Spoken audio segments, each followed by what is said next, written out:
Hello and welcome to the Film Jerk Podcast. I'm your host, Edward Havens.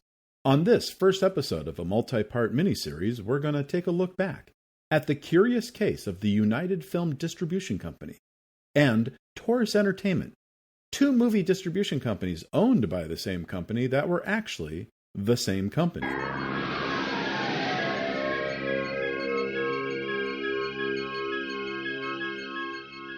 That was the fanfare for United Film Distribution Company there.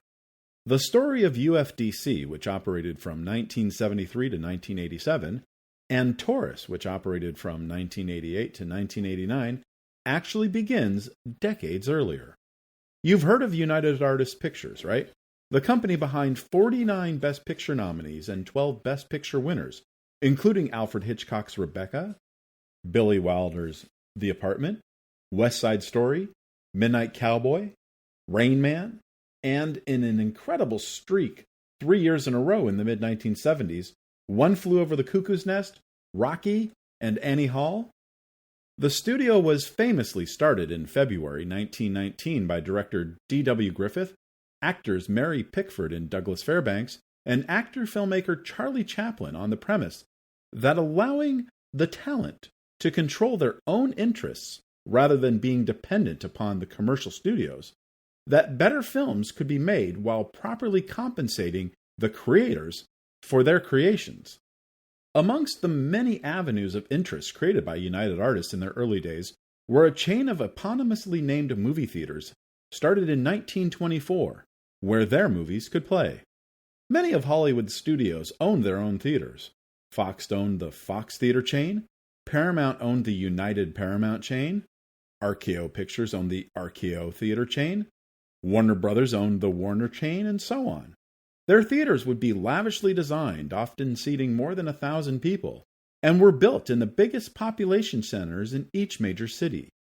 Each of these companies would often exclusively play their movies in their own theater's first run, shutting out a number of the smaller independent theaters outside of the major population centers until such time as the major studios felt that the films were played out and then released into the sticks.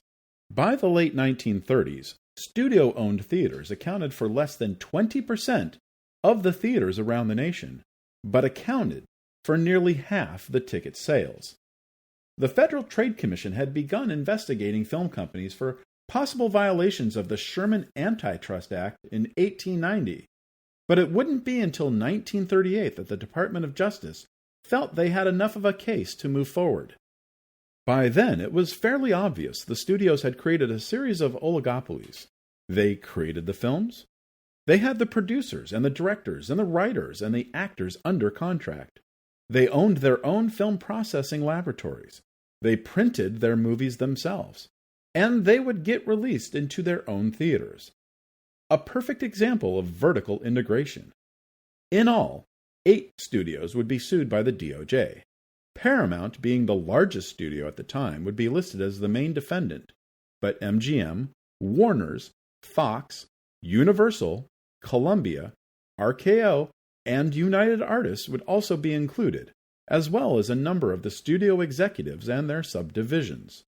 The United States versus Paramount Pictures would take nearly a decade to wind through the courts, with the District Court for the Southern District of New York deciding in favor of the studios barely 1 month after the end of World War II in 1945, before the Supreme Court reversed the Southern District's decision in May 1948.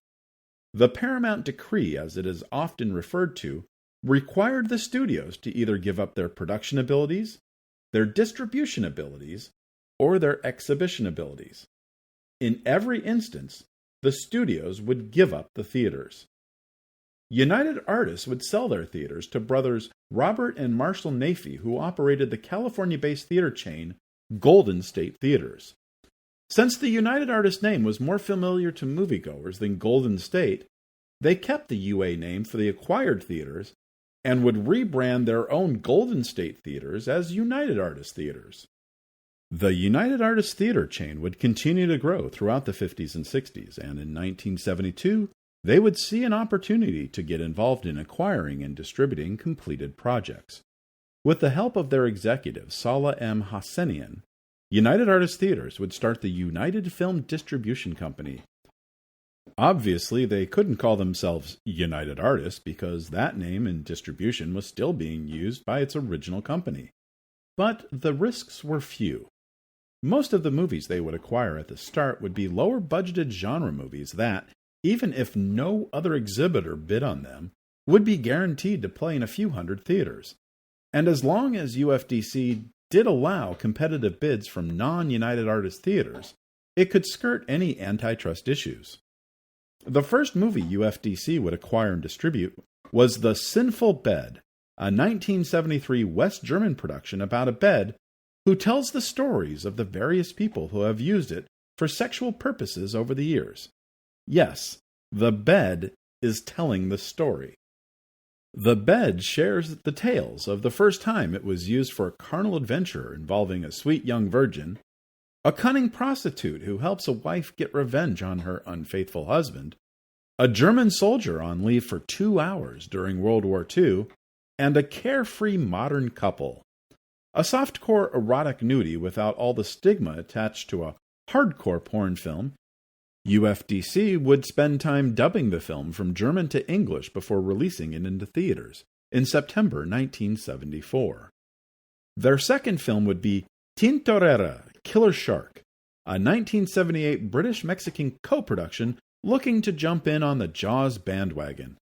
Shot on location in Cancun, this cheapy knockoff only had one thing going for it: the beautiful Susan George in bikinis and various midriff-bearing clothes, as two shark hunters vie for her attention when they are not after a large tiger shark who is terrorizing a small seaside tourist trap. That you probably have not heard of Tintorera, the way you have Orca or The Deep, should be a hint at how popular it was with moviegoers. But their third film would bring the company their first success. Award-winning motion picture producer Samuel L. Bronkowitz. I have spent a lifetime in the motion picture industry. Now, after 50 years in Hollywood, I have finally produced what I feel is the finest motion picture ever made. I have called it the Kentucky Fried Movie. The Kentucky Fried Movie heralds the return to traditional values. I'm not wearing any pants. Film at 11. It is a film of heartfelt passion, a great love story. Oh, take me to the drive-in, prove yourself.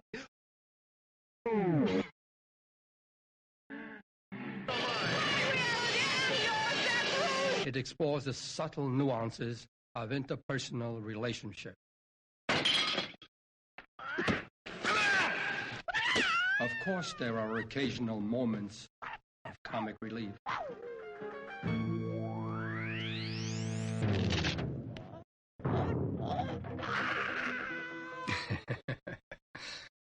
The Kentucky Fried Movie is a film that demands the greatest performances from the finest actors of the cinema. Hey, look, Roy. Oh, yeah. I tell you, this building is unsafe. Cities in flames! The National Guard is powerless to deal with the situation. Governor, what are we going to do? An anticipated 10% price hike across the board on petroleum products.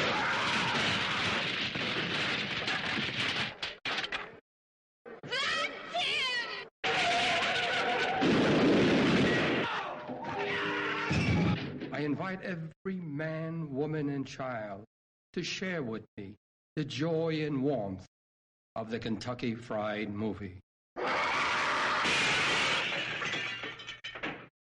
It will knock your socks off.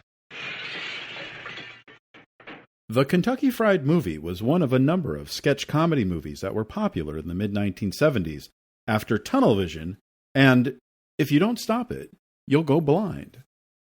The movie was born from the Kentucky Fried Theater comedy troupe created by David Zucker, Jim Abrams, and Jerry Zucker when they were still living in Madison, Wisconsin before moving to Los Angeles. Zucker, Abrams, and Zucker wrote the screenplay in 1975 in the hopes of using the movie as a calling card into the film industry. Along with aspiring filmmaker John Landis, the trio raised $35,000 in order to shoot one of the sketches, which they showed to Salah Hassanian, who agreed to co-finance the remaining production and distribute the final film, provided they find additional investors. Kim Jorgensen, the president of the Parallax Theater chain, joined the team as an executive producer after seeing the short and helped to recruit additional investors. The $1 million film would shoot for 28 days in and around Pasadena during the early winter of 1977 and would include the participation of musician Stephen Bishop and actors Bill Bixby, Tony Dow, Henry Gibson, and Donald Sutherland, who so enjoyed working with Landis that he would take a small role in Landis's next movie, National Lampoon's Animal House. The movie featured 22 segments parodying television shows, commercials, and movie trailers, along with a 31-minute kung fu movie not unlike Bruce Lee's Enter the Dragon. The movie would become a minor sensation in theaters, grossing more than $7 million after opening in 22 theaters in Los Angeles and New York City, 18 of those belonging to United Artists Theaters, on Wednesday, August 10, 1977. Zucker, Abrams, and Zucker would become famous with their next movie, Airplane. UFDC's next film would become their biggest hit to date. In 1968, George Romero brought us Night of the Living Dead. It became the classic horror film of its time. Now, George Romero brings us the most intensely shocking motion picture experience for all times. Dawn of the Dead. Night of the Living Dead has ended. Dawn of the Dead is here.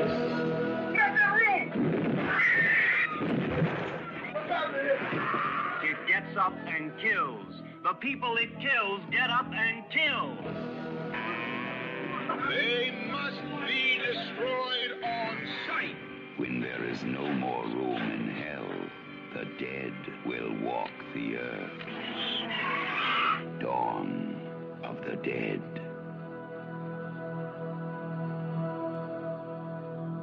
UFDC had nothing to do with the production of George A. Romero's Dawn of the Dead, but would become an important part of its success.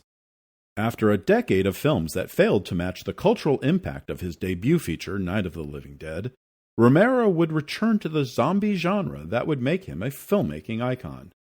Working with Italian filmmaker Dario Argento, a fan of Night of the Living Dead and the first investor in Dawn of the Dead, Romero would change the direction of zombie and horror movies forever, with his pointed commentary on American consumerism and materialism. After premiering in Italy in September 1978, UFDC would pick the film up for an American distribution. The film would be submitted to the Motion Picture Association of America for a rating, where it would naturally receive an X rating for its graphic violence. UFDC and Romero decided to have the movie released without a rating. A number of exhibitors in the 1970s would not release any movie that did not have an MPAA rating. But having a distributor who also operated a large number of theaters ensured hundreds of playdates, even if no other exhibitor touched it. It would make its American debut at the USA Film Festival in Dallas on April 7, 1979, personally selected for the festival by Roger Ebert, before opening in 17 theaters in Romero's hometown of Pittsburgh on April 13th. The film would be rolled out to theaters in an unusual pattern. After Pittsburgh, the film would open in 59 theaters in New York City and another 27 theaters in Cincinnati and Portland, Oregon on April 20th, and then another 103 theaters in Atlanta, Charlotte, Jacksonville, and Washington, D.C. on April 27th. It would add another 98 theaters in Albany, Buffalo, Dallas, Indianapolis, and San Francisco on May 4th, before arriving in 51 theaters in Los Angeles and 13 theaters in Milwaukee on May 11th. The film would play all summer, and not just in United Artists Theaters. Whatever trepidation other exhibitors may have had about playing an unrated horror film were vanquished when they saw the early box office grosses. Dawn of the Dead grossed nearly $1 million in just those 17 theaters in Pittsburgh its first week, and more than $5 million after its first month before it even opened in Los Angeles. The final box office totals would be $16 million in the United States and Canada, and another $50 million in the remainder of the world. Romero finally had another hit on his hands. United Film Distribution's first movie of the 1980s was Sitting Ducks, a comedy from filmmaker Henry Jaglom. I wouldn't be too surprised if you're not familiar with the name Henry Jaglom or his works. Jaglom was an unsuccessful actor who segged into a mildly successful career as a television director of such pabulum as The Flying Nun and Gidget. He would get a chance to direct his first feature, 1971's A Safe Place, after befriending Jack Nicholson while Jaglom was working as an assistant editor on Easy Rider, and befriending Orson Welles when Jaglom was hired to play himself during a party scene in Welles's long uncompleted The Other Side of the Wind. Nicholson would help get A Safe Place produced through BBS Productions, who had produced Easy Rider, and was also responsible for the creation of the Monkees television show and the 1968 Monkees movie Head. And both Nicholson and Welles would co-star in A Safe Place to lend some star power. But despite having the support of one of the biggest production companies in Hollywood at the time, and two of the biggest names in cinema, and a studio, Columbia, distributing the movie, A Safe Place would not find success with moviegoers or with critics. If you really want to see it, it's available as part of the Criterion Collection's BBS Productions box set called America Lost and Found, which also includes Head, Easy Rider, 5 Easy Pieces, Drive He Said, The Last Picture Show, and The King of Marvin Gardens. It's easily the worst movie in that set. It would take Jaglom 5 years to raise the $1 million needed to make his next movie. And although Dennis Hopper by 1976 was considered a washed-up has-been, Jaglom would recruit his friend to star in Tracks, one of the first movies to explore the psychological cost of the Vietnam War on returning soldiers. Hopper would play a soldier who accompanies one of his platoon mates' body via train for a hometown funeral. Along his journey, he meets up with a variety of people who are unsure of how to deal with a veteran with some serious issues. Tracks is not a great movie, but it's far better than A Safe Place. But moviegoers weren't quite ready to deal with Vietnam as part of their film entertainment so soon after the end of the conflict.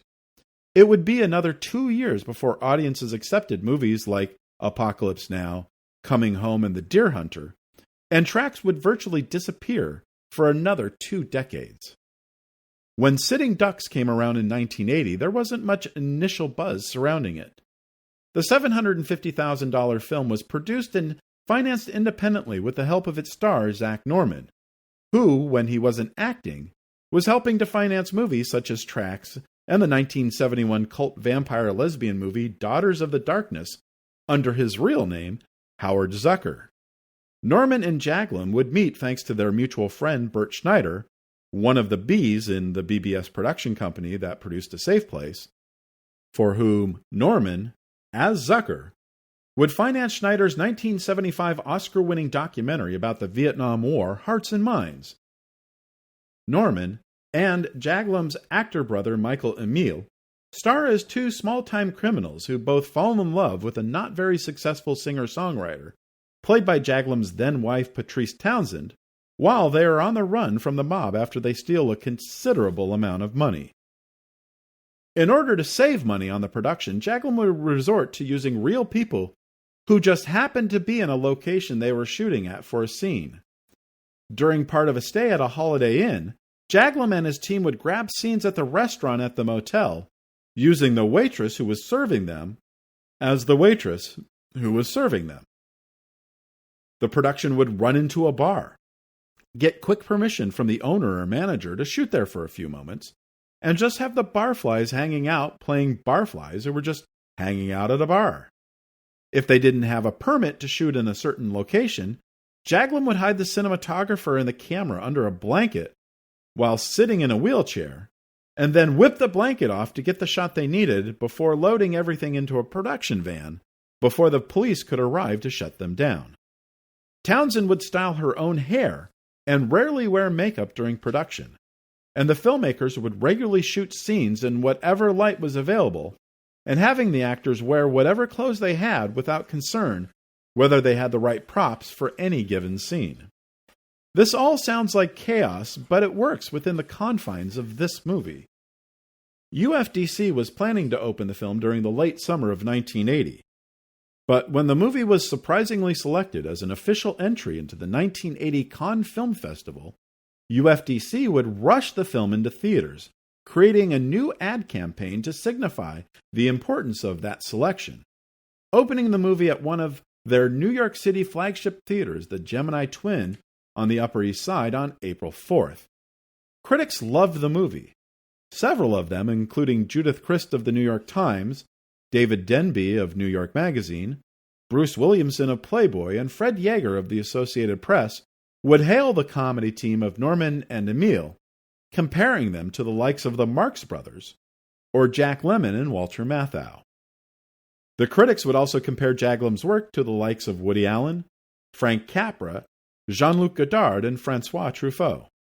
And audiences would make Sitting Ducks a big enough hit where Jaglom and Norman, as Zucker, would be able to spend most of the next 2 decades finding more funding for Jaglom's future movies, which Jaglom would start releasing through his own distribution company, Rainbow Releasing. With the success of Dawn of the Dead, Halloween, and Friday the 13th, horror films were all the rage, and UFDC would find themselves being approached by Lloyd Kaufman and Michael Herz of Troma Films to distribute a movie they had produced called Mother's Day.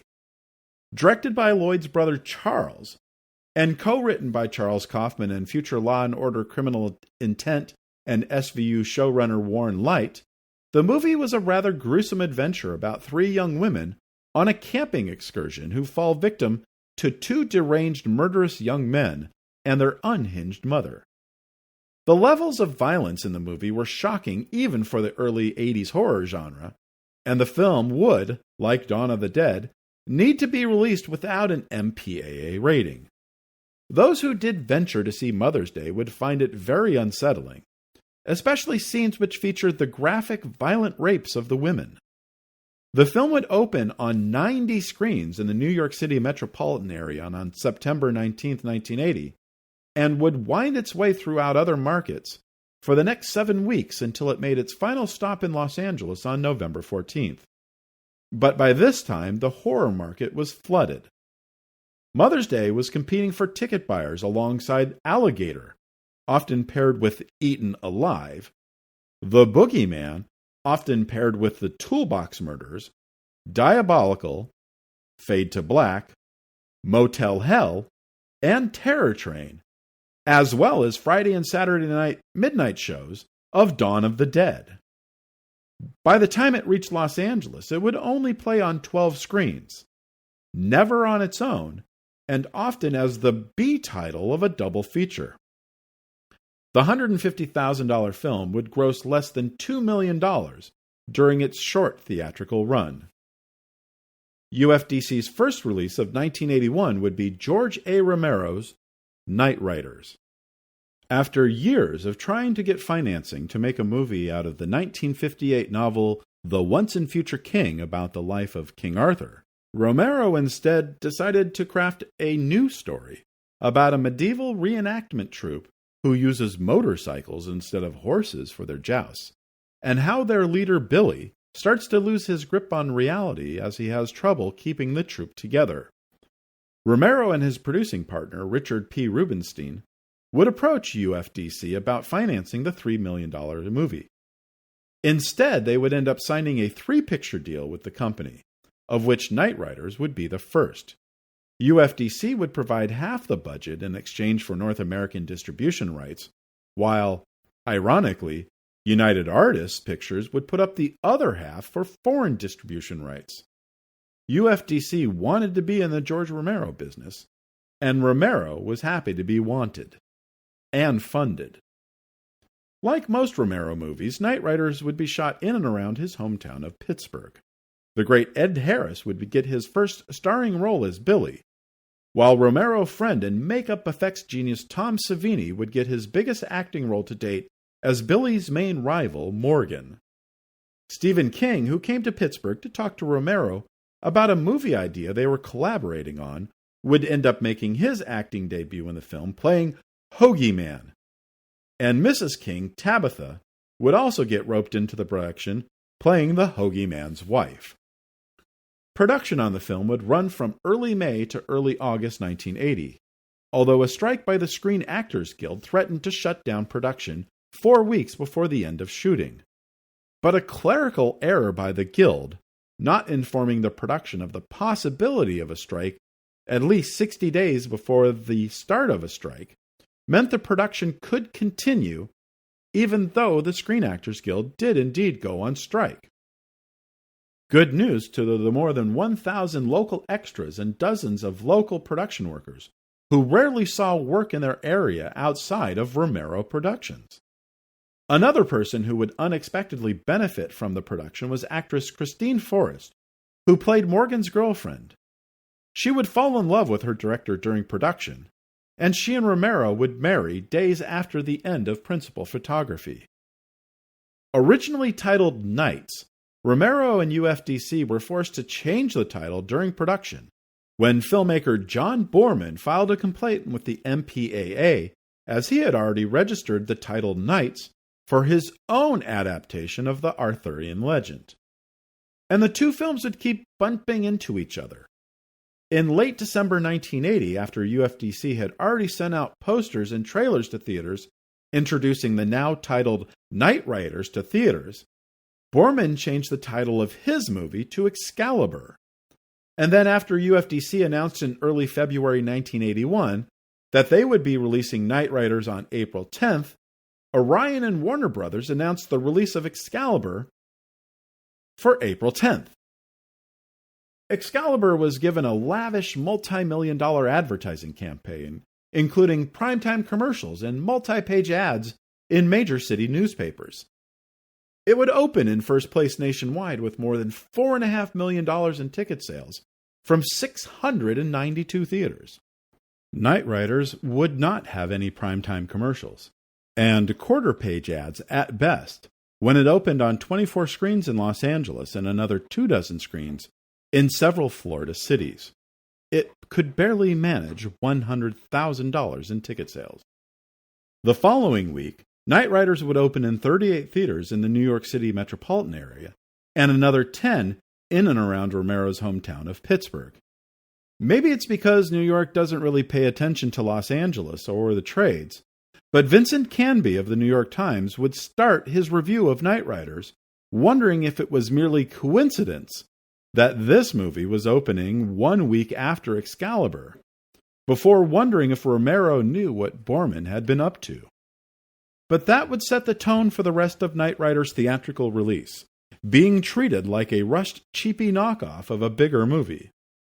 The film would not gross enough to even cover its modest production budget, but that wouldn't deter the distributor from working with Romero again in the future, as we will soon see. If you can recognize the name Moustapha Akkad unaided, it's most likely because you've seen his name on a lot of the Halloween movies. Some of you might remember him as the director of the controversial 1976 movie Mohammed, Messenger of God, known as The Message in the United States, which received some exceptional critical reviews when it was being released. But there would be an unfortunate situation where an extremist religious group who believed the film depicted the prophet on screen against their beliefs, stormed a B'nai B'rith temple in Washington, D.C., and threatened to blow up the building and kill all of the hostages if the movie was released. A D.C. police officer and a local journalist covering the siege would be killed before the standoff was over, and the movie's box office prospects would never recover. In the late 1970s, with the assistance of Libyan dictator Muammar Gaddafi, Akkad would return to filmmaking with Lion of the Desert, a $35 million epic about the 1929 Italian Senussi War, featuring Anthony Quinn as the Bedouin tribal leader Omar Mukhtar, who led an army to oust the fascist Italians who had taken control of Libya. The cast would also include Irene Papas, Ralf Vallone, Rod Steiger as Benito Mussolini, and Sir John Gielgud as Sharif El Ghariani. Modern critics have been kinder to the film than upon its original release, although Vincent Canby would call it spectacular. The film would open in Madrid just before Christmas 1980, before opening in American theaters on April 17, 1981. But despite its cast, the 173-minute running time and tepid reviews would keep audiences away, where the film would finish a 6-week theatrical run with only $1.5 million in ticket sales. On May 12th, UFDC would release Death Screams, a cheapy horror film starring former Playboy playmate Susan Karger, in which a group of teenagers are stalked and murdered by a crazed maniac during a town fair. The only thing remotely interesting about this movie is that it was directed by David Nelson, of The Adventures of Ozzie and Harriet fame. It would play the drive-in circuit for a few weeks, but quickly fade away, without ever playing in major cities like Los Angeles, New York, or Chicago. Their next film would be a bit more popular, and a bit more controversial. Class of 1984. Take a look at my face. I am the future. How do you like what you see? Take a look at my face. I belong to the future. Class of 1984. Their only goal is power. I run this school, man. Their only law is survival. If you want to survive around here, you have got to learn to look the other way. Their only allegiance is to themselves. Still believe in all that bullshit that holds it together. I pledge allegiance. Otherwise, you'd have done me right. Like this. Hey, look what he done, man! He tried to kill me! Somebody's got to stop this insanity. Well, you simply cannot afford to fail this class. Now, what is the answer? I am the future. I am the future.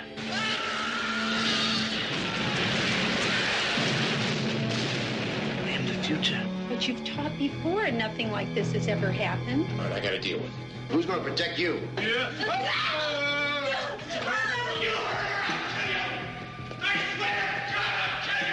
You can't worry, teacher.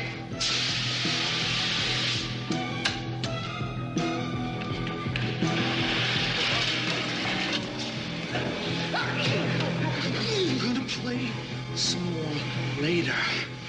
He's one man trained to deal with students, but they've pushed him to the limit. They've gone too far. Now he's going to give the class of 1984 the lesson they deserve.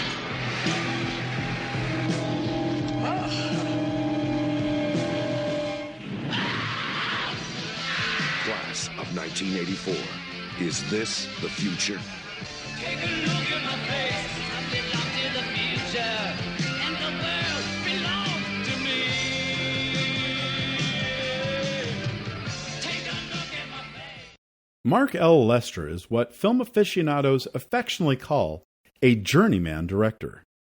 He didn't really have a style that made his films uniquely his, and of the 26 movies he directed between 1973 and 2014, including Firestarter, Commando, and Showdown in Little Tokyo, he only had a hand in writing 4 of them. Class of 1984 would be one of the 4 he helped to write. Perry King would star as a music teacher who must deal with an unruly gang of punks at a troubled inner-city school. Planet of the Apes co-star Roddy McDowall would be featured as a gun-packing fellow teacher, and Michael J. Fox would have one of his earliest roles as Arthur, who plays the trumpet in King's Class. Lester was inspired to write the movie after reading several stories about the plight of teachers in schools, especially one story about a teacher who was so worried for his own safety, he would bring a gun into his own classroom. Lester would cite A Clockwork Orange as a major influence on the class of 1984, and in many ways the newer film is a spiritual successor of the older film.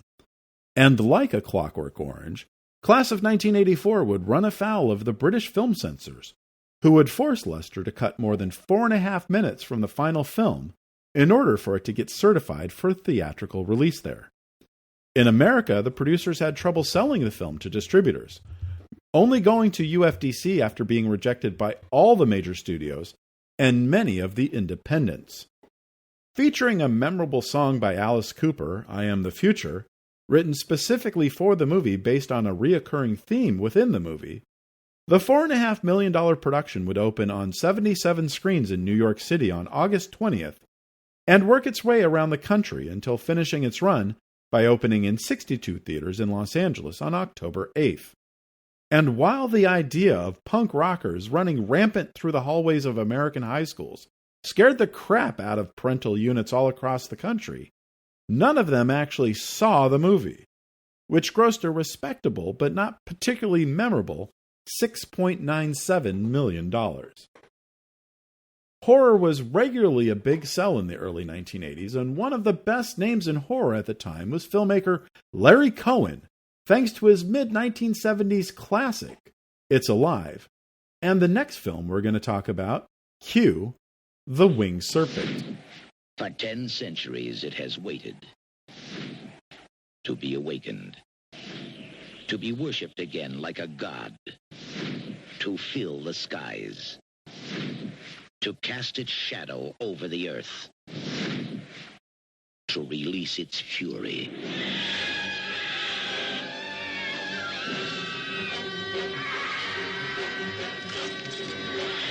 Today in New York City, the winged serpent rises. The winged serpent rules. The winged serpent. David Carradine. This thing has been prayed back into existence. Michael Moriarty. It was big and there was something in it that looked like an egg. But it couldn't have been an egg. I mean, there aren't any eggs. I mean, there's no egg that big. Richard Roundtree. What I want to know is, how the hell does this tie in with the murders and the mutilations? Candy Clark. What are you going to do if someone dies tomorrow, or the next day, or the next day? Well, I'm not going to think about it. You know, it won't be my fault. It'll be theirs if they don't give me what I want. Money. $1 million in cash, tax-free. They are searching. Looking good. Discovering. Believing. And preparing for the battle of 1,000 years. Load tracer ammunition. Want to see the trajectory. Get those guys into the basket. Okay, everybody hold their positions. Everybody stay right where you are, all right? Don't move.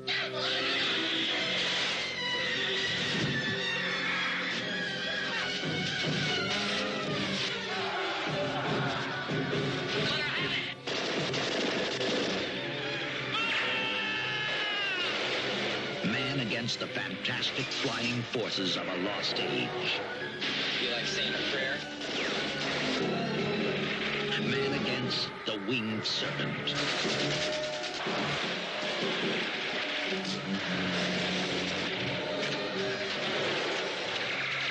Today in New York City, the winged serpent rules.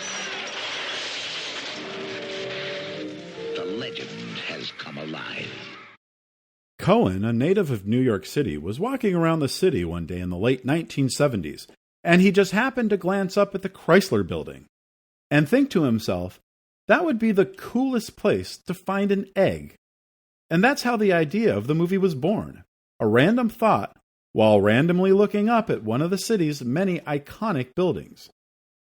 He quickly wrote a screenplay, using the legendary Aztec god Quetzalcoatl as a winged serpent that's terrorizing the city. The police are mystified by reports of attacks throughout the city, and only one man, an ex-con, knows where the beast is hiding, and he wants $1 million from the city to give up the location. In late 1981, Larry Cohen was directing I, the Jury, an adaptation of the Mickey Spillane story featuring Armand Assante as Mike Hammer, when he was fired from the production after learning the producers were running out of money, and he was informing certain members of the cast and crew to make sure they were getting paid in advance. But instead of just quietly slinking into the night, Cohen pulled out the screenplay for Q that he had been working on and would start shooting scenes in the city 2 days later while he worked on getting the film financed and cast.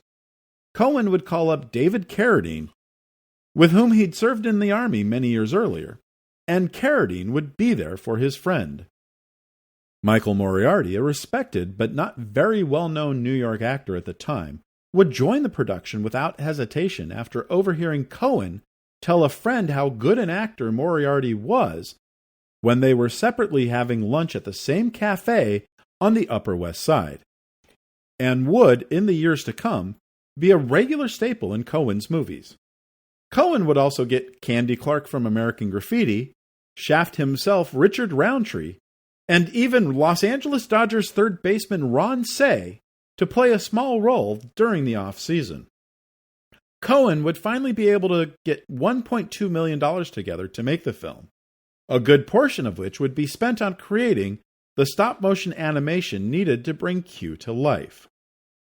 While in the years after its release it would become a beloved cult classic, audiences did not warm up to Q when it arrived in theaters on October 29th.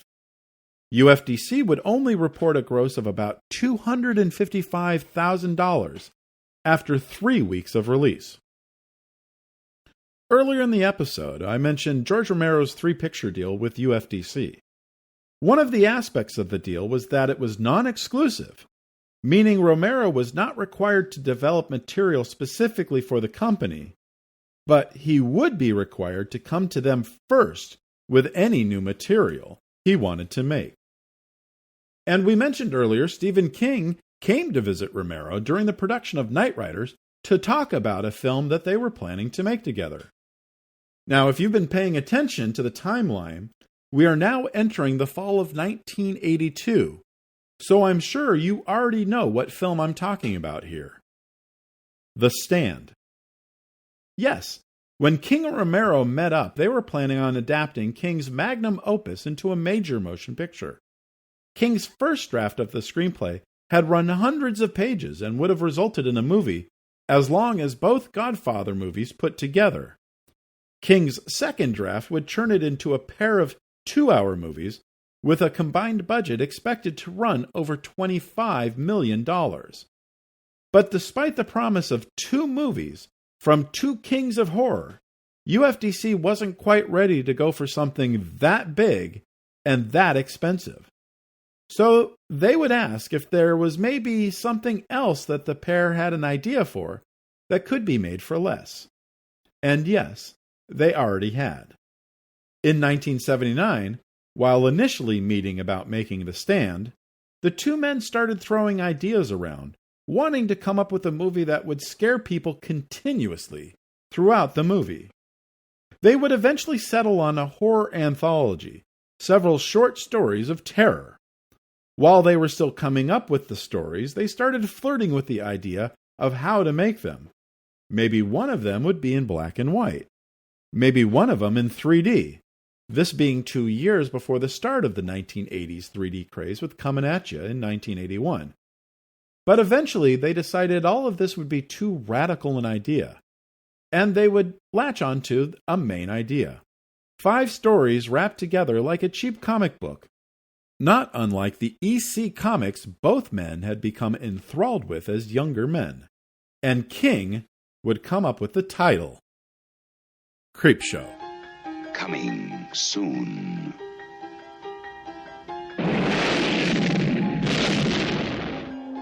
Jolting tales of horror.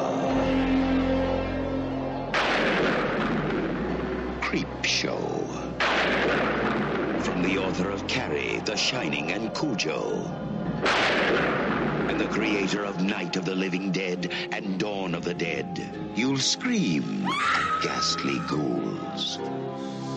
Cringe at weird kids. And shiver at the doings of evil doctors. This is going to be extremely painful, Mr. Verrill. Creepshow will grab you, grow on you, and give you the creeps.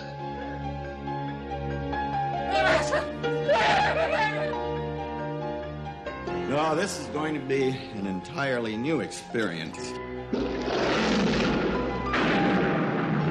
Creepshow, the most fun you'll ever have being scared.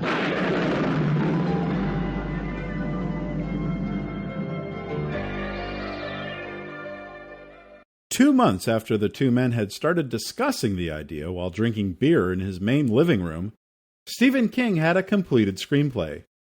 While 3 of the stories, Father's Day, Something to Tide You Over, and They're Creeping Up on You, were original ideas, 2 of the stories would be adapted from previously published King stories.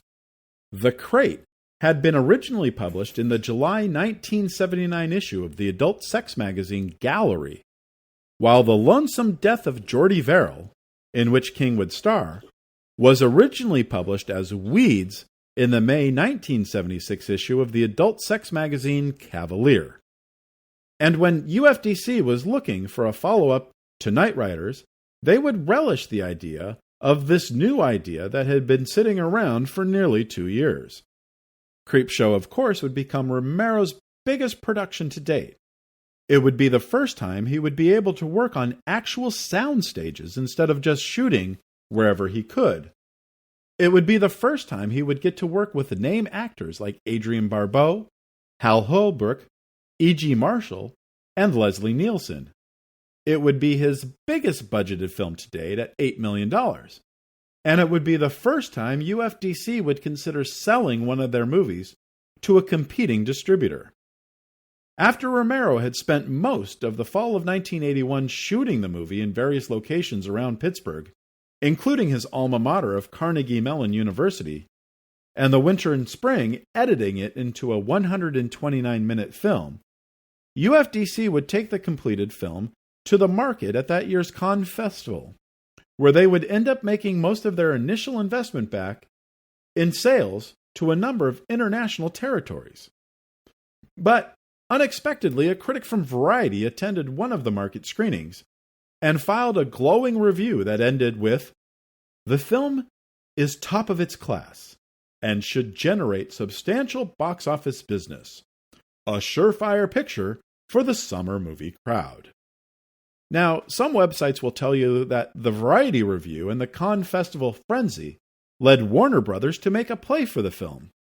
But in truth, UFDC showed the movie to all the major studios in late April looking for a distribution partner, and Warner's would outbid Paramount and Universal to not team up with UFDC, but to completely purchase the domestic distribution rights. UFDC would profit from the film before a single theater had ever shown it. But they would have to ask theaters they had already sent posters and trailers to remove and destroy those items and await new marketing materials from Warner's. Shortly after those Cannes market screenings, Romero would host an invitation-only screening of the movie for the cast and crew in New York City. The screening went fantastic, as did several test screenings that were held in various locations around the country. But despite all the accolades, Romero was not 100, as the kids say today, with the movie. He would spend most of July in Los Angeles, trimming 9 minutes from the film and finishing the sound mix.